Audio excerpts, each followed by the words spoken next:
Bem, jovem com memória ruim, a memória não está legal, porque isso tem sido cada vez mais comum. Quando a gente se preocupa, e o que é que a gente deve fazer nesses casos, né? Quais são os sinais de alerta? Eu vou fazer esse vídeo explicando para vocês, porque tem sido algo recorrente em todo consultório médico, aqui na internet também, pessoas jovens com 30 anos de idade, começa a se queixar, 20 e poucos anos de idade, da memória, dizendo que a memória não está legal, que está esquecendo as coisas, está tendo certa dificuldade de aprender, né? E na maioria das vezes, o que é que eu costumo explicar para os pacientes? Essa queixa de memória é sempre uma queixa que precisa de uma avaliação. E eu vou explicar por quê para vocês. Né? Quando eu digo que precisa de avaliação, não é que vai ter algo grave. Até porque, se a gente pensa do ponto de vista estatístico, é muito raro um jovem de 40, 30 anos de idade, né, ter uma queixa de memória e ter uma doença grave, como Alzheimer, um quadro demencial vascular. É muito raro de acontecer. Pode acontecer, mas é raríssimo de acontecer. Mas é frequente essa queixa por diversos fatores. Então eu digo o seguinte, qualquer sinal, sintoma que você sente, seu corpo está avisando alguma coisa. Júlio, quais são as causas mais comuns? Hoje em dia é, sem dúvida nenhuma, duas alterações da saúde mental. Os transtornos de déficit de atenção são muito frequentes, né? E eu vou explicar por que o paciente queixa de memória, e também o transtorno de ansiedade e depressão. Então, os quadros de saúde mental eles são líderes em jovens de queixa de memória. Fique com isso na sua mente. Por quê? Quando você fala de memória, você tem que entender o que é memória. É a nossa capacidade de pegar uma informação, reter essa informação e utilizar quando é necessário. Então, quando eu digo para você, vai lá, você ligou o forno, botou o café e daqui a pouco você vai desligar.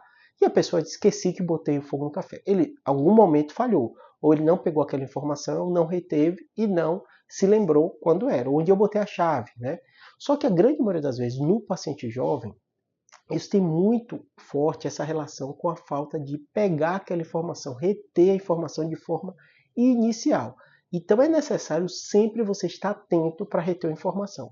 Se você tem algum problema com a atenção, isso acontece tanto no transtorno de déficit de atenção, tanto no paciente com depressão, como no paciente ansioso, ele muitas vezes não retém aquela informação. E também tem uma característica no jovem, que é muito forte, que às vezes ele faz várias coisas ao mesmo tempo, que acabam que não levam ele à concentração. Então, quem nunca lidou com algum jovem que está no celular, está mexendo na coisa assim, pode falar. E você fala aquela informação, ele está atento em outra coisa e acaba esquecendo aquela informação. Então, não é que a memória dele está ruim, essa estratégia, essa rotina dele no dia a dia faz com que ele tenha múltiplas tarefas ao mesmo tempo e que não vai fazer bem feita uma dessas tarefas porque ele vai dizer que a memória dele é ruim, mas na verdade ele não teve a atenção adequada para pegar aquela informação. Outra coisa que é o TDAH. Aí é uma doença que atrapalha, prejudica o paciente, né? É um transtorno, na verdade, né? Que prejudica o paciente a reter informação. E a gente tem tratamento, tem medicação, tem uma série de coisas para tentar melhorar essa parte de reter informação.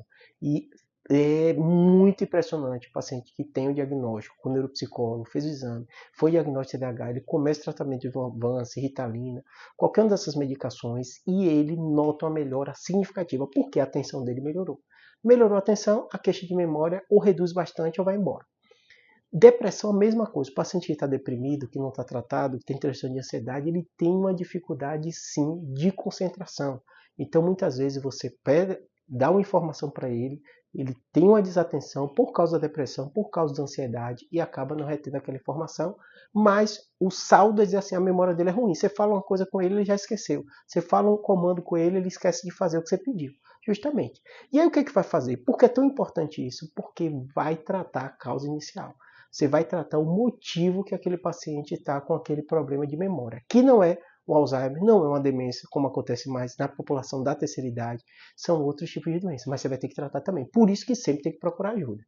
Júlio, tumor pode dar? Pode, alteração de memória, hidrocefalia pode dar, doença vascular, um AVC pode dar, mas é muito mais raro. Muito mais raro do que esses quadros de transtorno de ansiedade, TDAH, tudo isso, e muito mais raro também na terceira idade do paciente com Alzheimer e outras doenças que são muito mais frequentes causa de perda de memória, tá bom? Por isso que fica atento. Nunca deixe para lá se você está com problema de memória. Espero que tenha